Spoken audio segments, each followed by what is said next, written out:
Welcome to Positively Nerdy number 5, the radical corner of Turtle Comic Talk.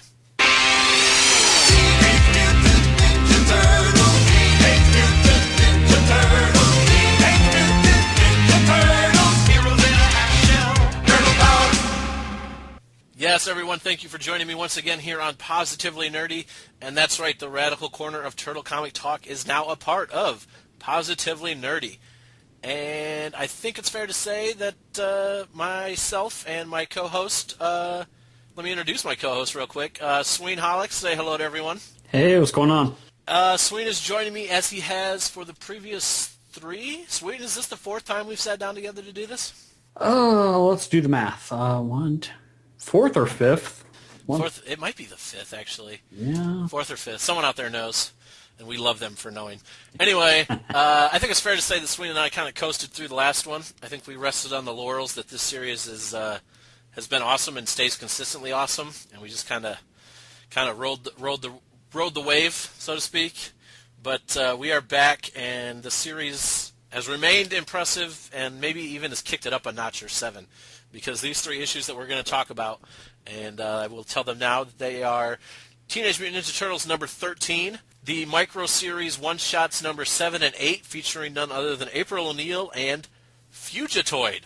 Suine, how excited are you to talk about these 3 issues? Pretty darn. Yeah, and there's good reason to be, so without further delay, let's get right into it. Number 13... Oh, the first thing I noticed when I open up number 13 is that Andy Kuhn has taken over for Dan Duncan on art. Suine, did you miss Duncan on art? Do you like Kuhn? What were your thoughts on that before we get going on the story? I didn't. Well, as I've mentioned, I'm kind of a guy who has a hard time criticizing art because I'm not good at art myself whatsoever. But I did notice something was different at first, but I kind of immediately flushed it out after I was getting into the story. But now that you mention it, I don't dislike the Andy Kuhn. I'm personally going to give it a little bit of time. See if it grows on you. You see if it grows on it. See if he grows into it. That's a good point as well. Yeah. So I mean, the ruling is still out. Well, it caught me right away because we opened on the Turtles, as you would want to do in a Turtles comic. And Kuhn is not unknown to Turtles fans. He actually was the artist on the Michelangelo one-shot that seems like forever ago. Oh, wow, yeah. I just don't really care at this point for the way he draws the Turtles. And this is a Turtles comic series, so that's an important thing and something that I'm having a little trouble getting past. However, in this issue, it wasn't too much of a problem because there's a lot of non-turtle action. I really dig his Splinter. I really dig his Shredder. And he doesn't have the same energy in the fight scenes that Dan Duncan did, but they're certainly nothing to complain about either. Very, very entertaining fight scenes. So all good things to have in a Turtle series. Like I said, it's a little hard for me to swallow his take on the Turtles, but maybe he'll grow into it. Maybe he'll grow on me. We'll see what happens. Essentially, 13 picks up with the Turtles recovering from the battle with the Shredder and the Foot Clan. Basically, think the beginning of Teenage Mutant Ninja Turtles 2: The Secret of the Ooze. They're chilling with April. They're starting to believe their own hype. And that's definitely the vibe we've got going on. Raph is eager for a fight, and when Casey stumbles in, having just been beaten up by his father in his one-shot, Raph is more than willing to go track down Casey's dad and teach him a lesson. And Splinter goes after him. Suine, what did you think of Splinter going after Raph? Well, I suppose we should make sure we throw out that spoiler warning at the at the moment here. I always forget to do that. All right. Well, we're only a few pages into the issue, so I think we're safe. But from here on out, especially in the 2 one-shots that we're going to discuss, spoilers, and probably another spoiler after that. Well, we of course, we've always known Splinter as the calm Mr. Miyagi type who doesn't actually like fighting. So, my instinct is, oh gosh, he's going to go, stop Raphael from pummeling Casey's dad into a bloody pulp. And but once he runs out, that was the last we see of it till the end of the issue, isn't it? Yeah, I was just curious because for me, and how I've come to know Splinter, he wouldn't go after Raph. And maybe this is a different... I mean, I know it's a different take on the Turtles. It's a whole new universe, really. But he would wait for Raph to come back and then tell him why what he did was wrong. Like, they've always before let Raph go blow off steam. And maybe because he went off after a specific target is why Splinter's upset. Because it wasn't just, I'm going to go watch Critters in my trench coat. It was he knew where he was going and who he was going to see or to fight or beat up or whatever. So maybe that's why Splinter left. But it was very uncharacteristic. Splinter is kind of not the rat of action that I'm used to that we're getting in this series, and I think it's great. But it definitely was like it just caught me by surprise, kind of that Splinter would go off after Raph when that's not typically his MO. We then get to see the Karai and the foot soldiers in training, I guess, with Shredder looking on, telling Karai how she's not ready, and still honor for her failure with the Turtles and Splinter, which I still can't get over. She shot a bow and arrow once and missed, and has been deemed a failure by Shredder ever since. And he comes up with more specific examples in this issue. But Suine, is he being deliberately tough on her? Does he really not like her? What do we think's going on here? I don't feel like I can predict it with too much accuracy, but he it seems he's honestly having, by my estimation, he seriously doubts Karai. I mean, I think it's more of this kid's never going to get it right than she just needs more training, especially from the comment we see where he's like, he actually says, the time has come for me to find a more suitable second in command. All right, and I'm glad you brought that up because very prominently featured in that discussion of I need a second in command and you're not it, he's holding a throwing star. It's very, very obvious that this means something to Shredder, and I couldn't tell if it's supposed to mean something to the reader as well. Suine, can you help me out? Have we seen this throwing? Do we know who this belongs to, or is this just the first hint of what's to come?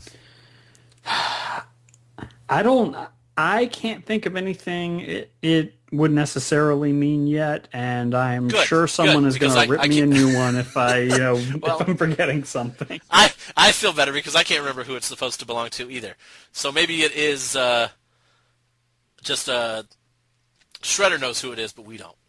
Yeah. Because I didn't get a chance to pull through my issues, and I'm not going to wait here make you wait and everyone else wait while I go through them now. But I couldn't for the life of me think who this might belong to. So the fact that you don't either makes me feel good. So any guesses? Are we getting a new character, or are we going to see an old favorite come make his series debut? Well, you know who I wouldn't mind them introducing is Tatsu from the first movie. Yeah. Nice. Yeah. I mean, granted, I don't recall him ever, having a significant relationship with a shuriken, but... Well, it's a brave new world. Yeah, exactly.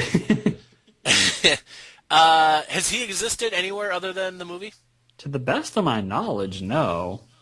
Okay, I couldn't think of anything either, but... I know he's never had a toy, and toys are where my expertise is. Well, if this increases those chances, then that's... I definitely want that to happen now, because a Tatsu toy would be awesome. Oh, hell yeah. And then you come with like a little punk kid, and you can tell him to go play. Go play. Give him a pack of or a carton of menthol cigarettes. So all is not comfy cozy in the Foot Clan. Basically does consent that Karai is capable, just not what he needs or is looking for. We get a little more Casey and April building the relationship, and then we get to see Baxter Stockman.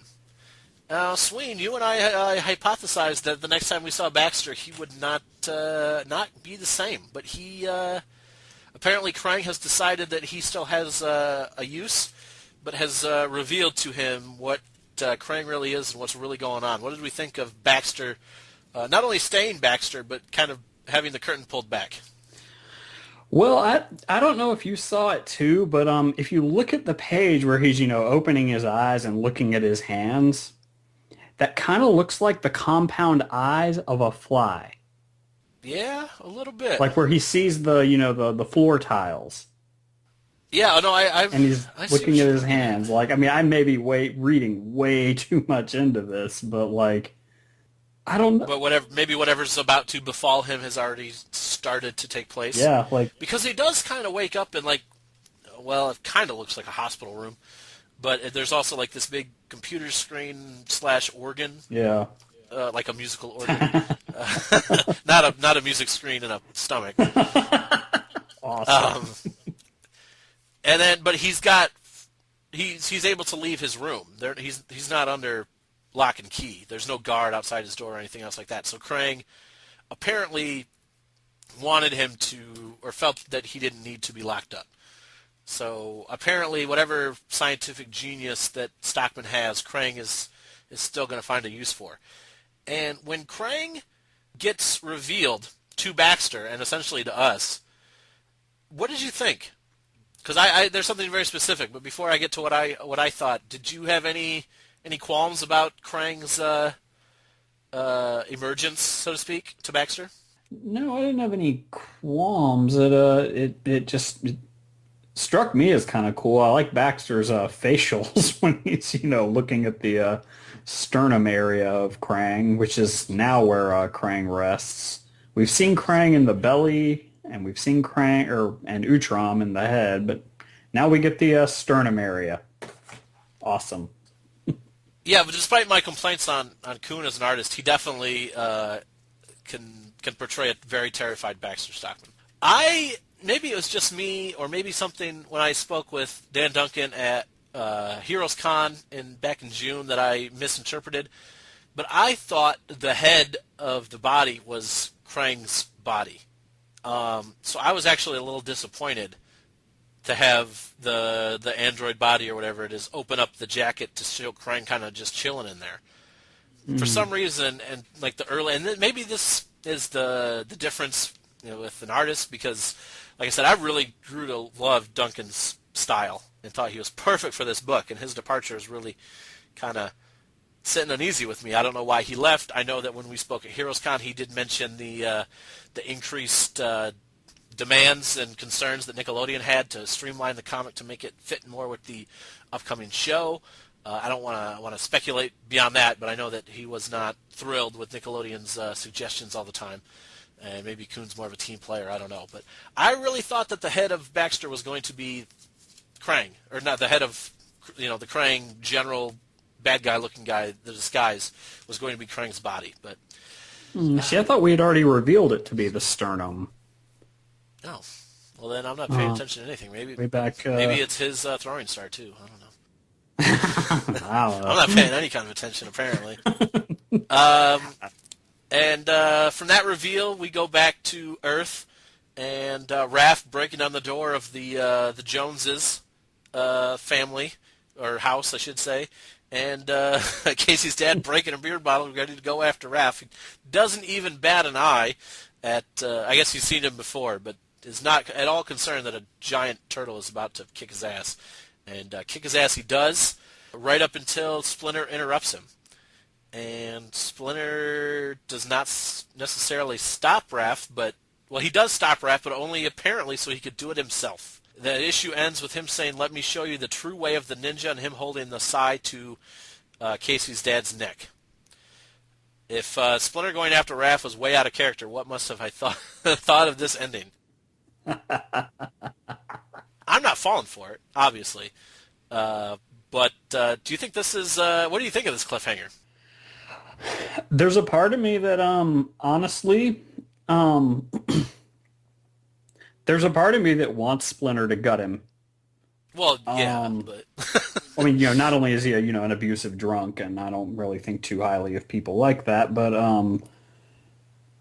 it could be that. I mean, I don't believe he will, because it'll strain things with Casey. But right. it's I think it does a good job of leaving you hanging because earlier Splinter was talking about how, wow, it's a new game. We need to, start thinking offensively.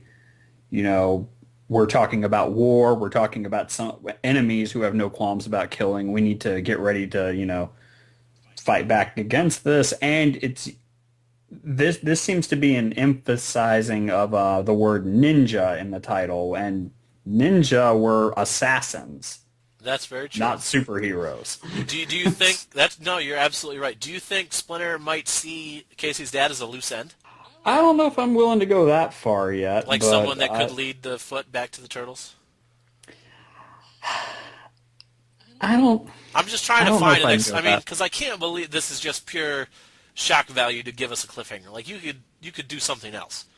Like maybe I'm not. I don't think the next issue is going to start with the homage to Bullseye, Gut, and Elektra, but there's got to be something to this. But then you look too, and we talk about how this series is different than others, and they have really played up the father-son aspect. Obviously, with the reincarnation, these are literally his children, and to see a father, not even, I mean, beyond disrespecting his son. This is a father who is as bad as you could be to a son, and obviously that's something Splinter's not going to take kindly to.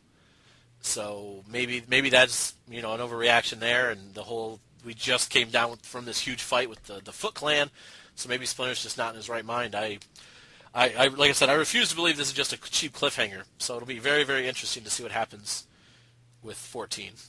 Huh? What if it starts off with Raphael being like, "Okay, dude, no, really, I wasn't gonna kill him," or something. Yeah, that could be that.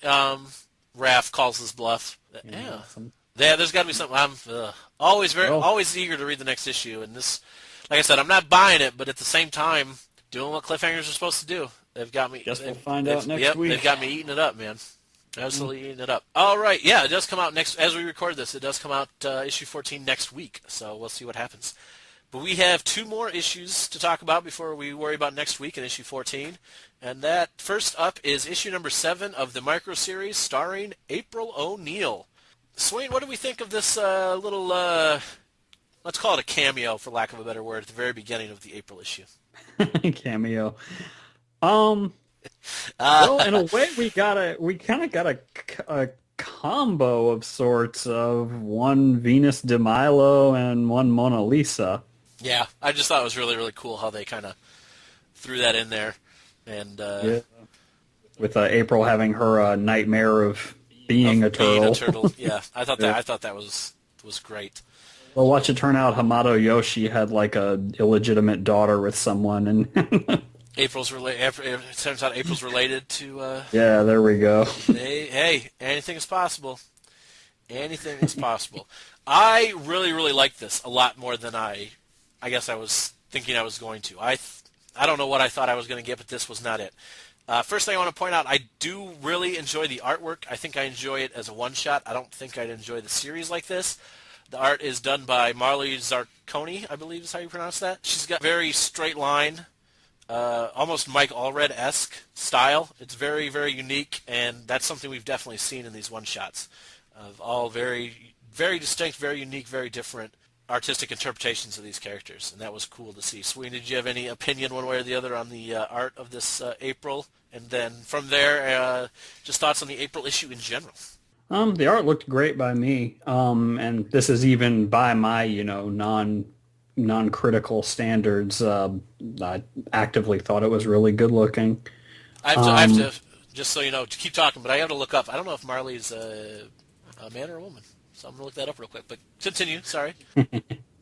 No, yeah, I enjoyed the art in it. The issue was right there on the second page. We get the big reveal for the end. Yeah. Right there on the second page as she's, adjusting her rear view.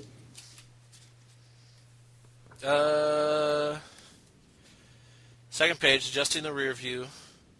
I'm not following you. You see the palm tree? Yes. Yeah. That's the reveal for what happens at the end? That's the hint? Yeah. How am I missing that? I'll point it out to you when we get to the end. All right, fair enough. Fair enough. All right, well, Suine, I guess you'll educate me when we get to the end of the issue. And I just found out that Marley is indeed a female. And for some reason I assumed that, but didn't want to assume that. So I had to go to the old internet for some confirmation. Them internets. Yes. Bringing a lot to this issue. Like I said, it's very kind of a straight line, simple. A lot of what we've seen, like Dan Duncan or Kuhn, our apparent new artist, because he's on the solicitations for the upcoming issues as well. Very kind of a sketchy style, and this is the exact opposite. There are no extra lines in this at all.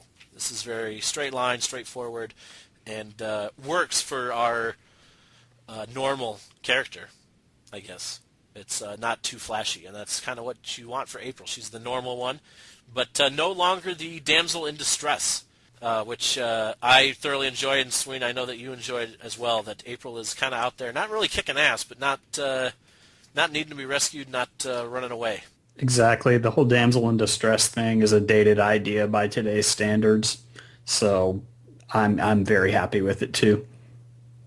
This is April wanting to play her part. She's going to try to sneak back into the StockGen, I guess is the name of it, Baxter's company, to steal the equipment needed for them to send the Mousers out again. Donatello is concerned that they're not safe, especially above ground, and April wants to play her part. And things at StockGen do not go as planned. We've got the, help me out, Suine, what's the species or whatever, the rock guys? Oh, the rock soldiers? The rock soldiers. That yeah. all we know them as, the rock soldiers? Yeah, I think so. They are, Baxter is gone at this point, and they are kind of in charge now. And we get a few glimpses throughout the issue of these tubes of aborted and failed experiments. And it's very strongly hinted that these are turtles in nature. Suine, thoughts on that as we progress through this issue? You know me, I am always up for more mutant characters. Yeah, you got the failure written on several of them. Yeah, very like Alien Resurrection was one of the vibes I got from that. But it gets to one of them. At the end, you suddenly see a hand. Yes, which kind of drives home that this is in fact a turtle. And for turtle fans, your mind starts racing as to who or what this might be. Like I said, things kind of go haywire at the lab as April is trying to, again, do her part. She gets into a tussle with one of the rock soldiers and does a pretty good job of holding her own. One of the containers breaks, and this big shadowy figure is released and inadvertently helps April out, takes care of the rock soldier for her. And then I see it here, so when we get back to the palm tree again. Yep, because you know who we're talking about? Well, I've read the issue, so yeah, I know who. Oh, yeah. We're talking about Slash. We are talking about Slash, but I guess I don't know the connection between Slash and the palm tree. Slash, and let's see, in the original cartoon, he had a palm tree called Binky. Slash has always been closely associated with palm trees. I did not know that. Okay, and the Archie comic, too, he had a big thing for palm trees. Yeah, that's always been his thing. It actually had a name in the original cartoon. And he does leave with it, which I'm not noticing until just now. But he escapes amid the chaos. April also, with a nice homage to the yellow jumpsuit. She's actually in like a radiation suit of some kind. Yeah. And that's how she manages to escape, and it's bright yellow, which is a nice nod to the cartoon. And we've got her taking off into the night one way, thinking that she's saved the day, and Slash, palm tree in hand, taking off the other way. So here's the question we ask after every one shot. Did it beat Raphael? Oh my gosh. It tied it. Okay. All right. Because we at the end of Raphael, we didn't actually visually get Bebop and Rocksteady. True. And Bebop and Rocksteady are, I would say, bigger names than Slash. But we got Slash. Yes. Like, no two ways about it. It's Slash. Mm-hmm. Like, you didn't get the two guys that, some little turtle that, that's going to turn into Slash eventually. It's Slash. Yeah, he's out there somewhere right now.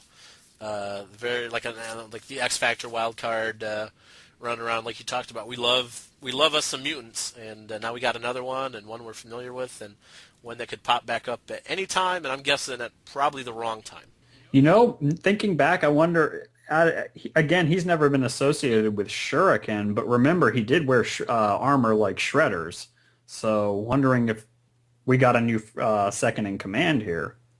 Maybe, but that would imply. I mean, I guess Shredder does have a spy, but that would imply that Shredder knew about him and knew that he was like capable of fighting and everything. Yeah, true. I mean, for all we know, he's going to run into Slash and then go, "They're babies."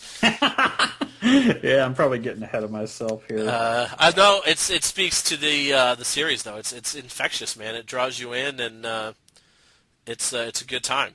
Speaking of a good time, our last issue for this episode is number 8 of the Micro-Series featuring Fugitoid. Suine, how cool is this that we're getting introduced to a character through the Micro-Series as opposed to kind of a spin-off or branching out?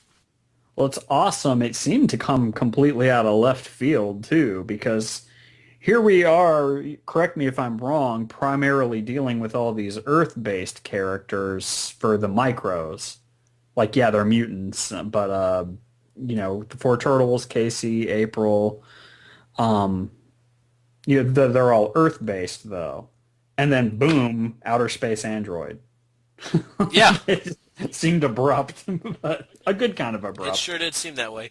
We get a nice little intro to the robot that would be Fugitoid, and kind of how he works. His creator is still Dr. Honeycutt.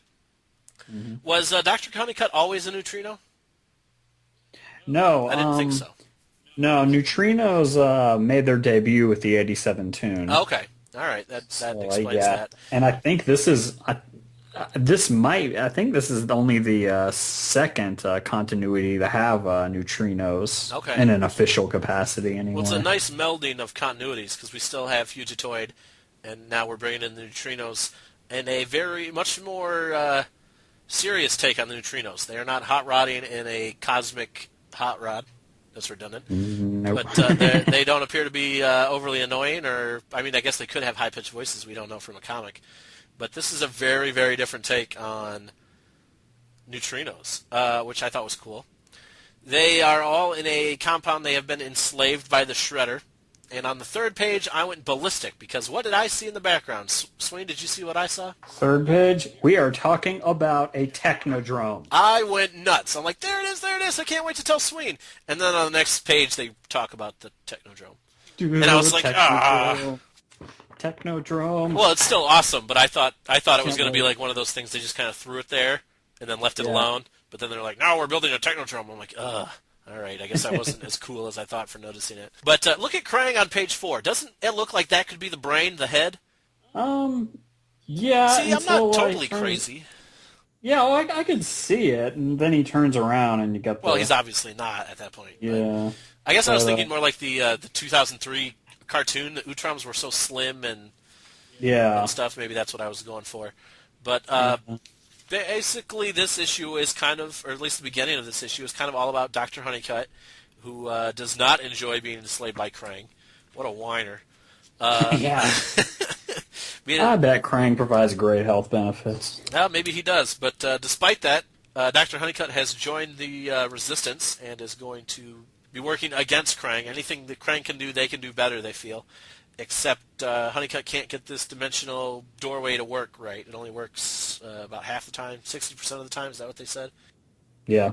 And Krang soon finds out that Honeycutt and a bunch of other neutrinos have betrayed him and joined this resistance. And Honeycutt uses the android body to rescue as many of his fellow neutrinos as possible. Of course, in so doing, he ends up sacrificing himself, and this becomes a much more familiar take on the Fugitoid story. He is able to free, at least temporarily, free his family and the rest of the neutrinos. Unfortunately, Krang doesn't let anyone get very far, and soon the android is all that's left. And the rock soldiers come through the wreckage, corner the alien. At this point, I guess it's or the android. I guess at this point it's fair to call him a Fugitoid. Yeah. And he decides he's got to go through the gateway, whether it always works or not.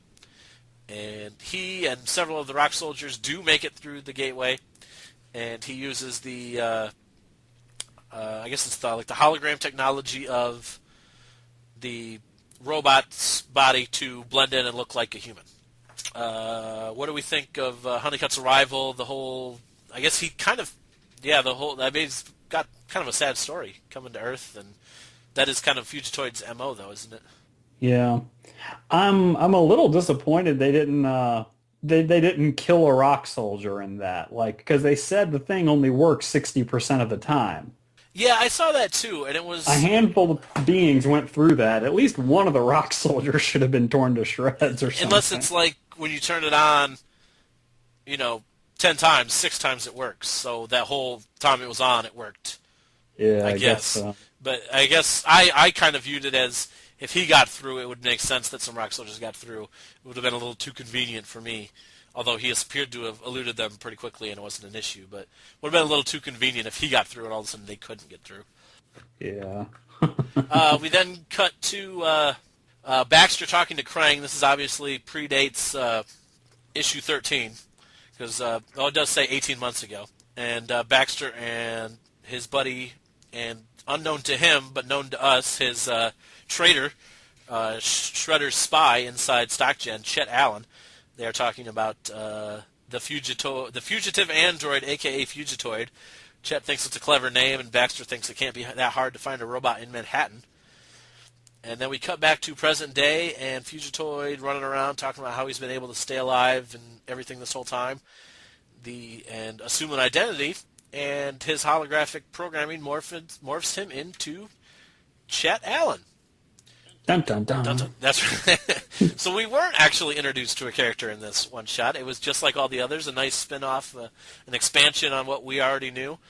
Suine, was this bigger or better or about the same or worse or whatever than the reveal of Slash in the April one shot? Thinking it over, I probably wigged out harder over Slash. Sure. Because a Fugitoid is more of an inevitability than Slash. Like, he's showed up in many more continuities than Slash ever did. And his toys. Well, I guess Slash had toys too. Who didn't have toys? Oh yeah, Tatsu didn't have toys. Anyway. Yeah. Anyway, moving on. But yeah, so I think to me Slash was the slightly bigger reveal because he wasn't as inevitable. Yeah, fair enough. I did kind of see it. I thought that when he came and transformed a little bit, I was like, oh, he looks like that one guy. And then they showed him later on. I was like, that can't be an accident. So I kind of was putting the pieces together. I didn't. You came to Slash very quickly because there were things that you knew, and just artistically, I recognized this persona that he had developed. So Right. we each kind of saw one coming, but not the other, I guess.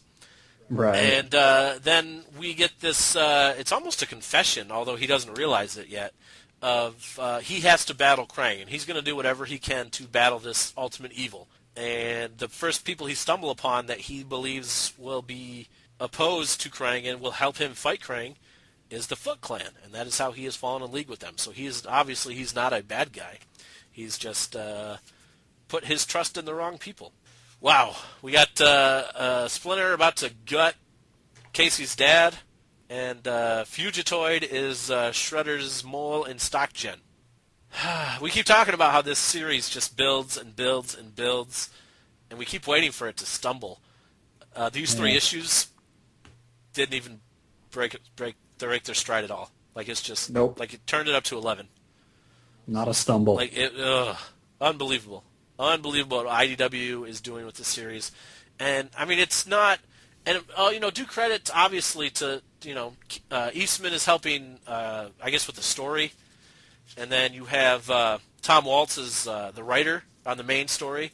But even these one-shots are all different writers and all different artists, and yet it still feels like a big whole. And that speaks to the editors and IDW and just what they're doing with this. And now you throw in the fact that pretty soon they're going to have media support in the upcoming cartoon, even though it's two different things. Obviously, they're going to help drive each other. That's the cartoon. 2 weeks, 2 days. Yeah. The cartoon obviously will drive the comic book more than the other way around. But it's kind of amazing that this is all working so well. Like, I mean, Suine, it's hard to go back a year, but did you, for 1 second, think that this series was going to do what it's doing right now? I had high hopes once they announced Eastman's involvement, and they've even surpassed that. Yeah, there's no way that I thought the series was going to be what it has become, and I think it's amazing. They've outdone themselves. We do appear to have reached an end with the character Mirco-Series, and I think that's probably a good thing, but it's not all bad. We still have the main series, and then we have the recently announced Secret History of the Foot Clan miniseries. Yeah. So we don't know a whole lot about that, but rest assured when we do, Suine and I will be back to talk about it and whatever other issues have come out in the meantime. So, Suine, if people are digging what you're saying, and I know they are, where else can they find you on the internet these days? Well, I can be found at mainly my YouTube channel, which you can get to by going to houseofhallock.com. I can also be found on Twitter at Suine_Hallock. That is awesome. What kind of things are they going to find on your YouTube channel, Suine? Everything ranging from toy reviews to silly cat videos. All right. And for people looking for a little bit more of a turtle fix, Suine is one of the four co-hosts of the What the Shell Teenage Mutant Ninja Turtles podcast. Suine, anything cool coming up? I know you guys just did an awesome commentary of the first movie, along with Cowabunga Corner Zone Michelle Ivy. Anything else cool coming up? You guys are going to be obviously talking about the cartoon a lot, probably, right? Oh yeah, we're gonna try to do episodic reviews of every episode. I can talk good English. There you go. We're primed to look at once we've all seen the first episode, get in our thoughts on it as quickly as possible. But yeah, we plenty of stuff in store. Awesome stuff. So I don't know how much Dylan might beat me if I spill too many beans. Right, don't want to share too many secrets. Or tase me rather. For your turtle fix, including the upcoming cartoon, be sure and check out the What the Shell podcast. I have been Ryan Porter, as always, your host. Thank you so much for joining me and my special guest, Suine. And be it Turtles, comics, anything else, keep celebrating your fandom.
Polishing off the last rolling rock in the house. I hope Cat's grabbing more. I find Sam Adams as a company, and especially their commercials, to be incredibly pretentious. But goddamn it, they make good beer. I like Sam Jackson beer. Samuel Jackson. Did you ever watch Chappelle's show? Oh yeah. Cause that's how I talk.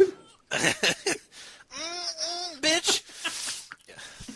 Yeah, who are you talking to? Of course Oh, I know.